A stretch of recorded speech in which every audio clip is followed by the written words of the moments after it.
भागवत महापुराण की जय। कृष्ण कन्हैया लाल की जय। राधा रानी की जय। भगवान श्री कृष्ण के सभी भक्तों को राधे राधे। जय श्री कृष्ण। आज मैं आपको सुनाऊंगी भागवत महापुराण में प्रथम स्कंद में 16वां अध्याय परीक्षित की दिग्विजय तथा धर्म और पृथ्वी का संवाद। सूत जी कहते हैं, हे ऋषिवर, पांडवों के स्वर्गवासी हो जाने के बाद भगवान श्री कृष्ण के भक्त राजा परीक्षित कुरु साम्राज्य का शासन करने लगे। वे अत्यंत धर्मात्मा और न्यायप्रिय राजा थे। उत्तर की पुत्री इरावती से राजा परीक्षित का विवाह हुआ था, जिससे उन्हें 4 पुत्र हुए। सबसे बड़े जनमेजय था।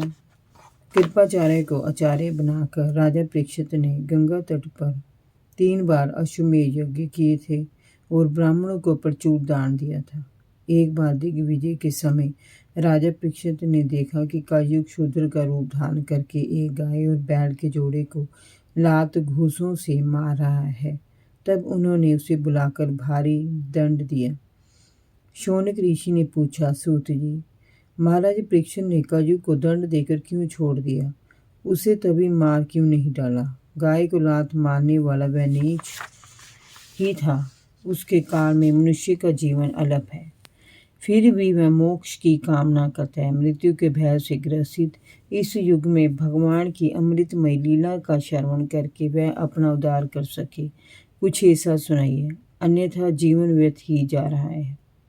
सूत जी ने कहा, शौनक जी, जिस समय राजा परीक्षित की सेना दिग्विजय करती हुई अपने कुरु जंगल देश वापस पहुंची, तो उन्होंने सुना कि उनके देश में सुरक्षित सेना के होते हुए भी कलयुग का प्रवेश हो गया है। वे तत्काल अपने श्याम वर्ण के अश्व पर सवार हो तथा अस्त्र शस्त्र से लैस होकर उससे युद्ध करने के लिए निकल पड़े। एक विशाल चतुरंगिणी सेना उनके पीछे पीछे चल रही थी। प्रदेश में इधर उधर घूमते हुए श्री कृष्ण का यशोगान उन्हें सुनाई देने लगा। पांडवों की कीर्ति तथा उनके पारस्परिक प्रेम की चर्चा भी स्थान स्थान पर सुनाई पड़ती थी।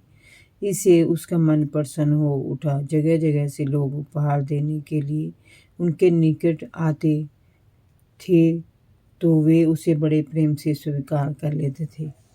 एक दिन अपने शिविर के पास उन्होंने देखा कि एक बैल एक पैर से इधर उधर घूम रहा है और पास में एक गाय खड़ी होकर उसे निहार रही है। पुत्र की दशा देखकर गाय की आंखों से अश्रु झर रहे हैं।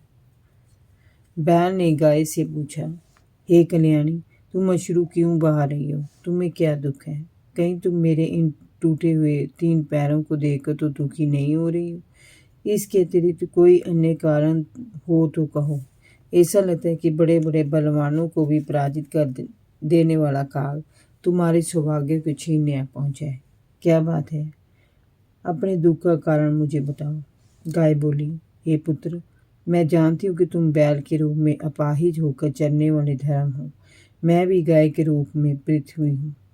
जिस भगवान गोपाल श्री कृष्ण के सहारे तुम पृथ्वी पर अपने चारों पैरों से विचरण करते थे और जनजीवन में सत्य, दया, क्षमा, पवित्रता, त्याग, संतोष, सरलता, शांति, शक्ति, वैराग्य, साधना, समता, सहनशीलता, संयम, विवेक, ज्ञान, ऐश्वर्य, वीरता, तेज, स्मृति, स्वाधीनता, धैर्य, कोमलता, निर्भीकता, विनयशील, साहस, उत्साह, सौभाग्य, गांधीर्य, स्थिरता, आसिकता, कीर्ति, गौरव और अहंकार विहीनता के गुणों को व्यापक रूप से फैलाया करते थे और एक पल के लिए भी अपने कर्तव्य से विलग नहीं होते थे। उन सभी गुणों को भगवान श्री कृष्ण ने जैसे समेट लिया है और इस संसार में पापी का युग का प्रवेश हो गया है।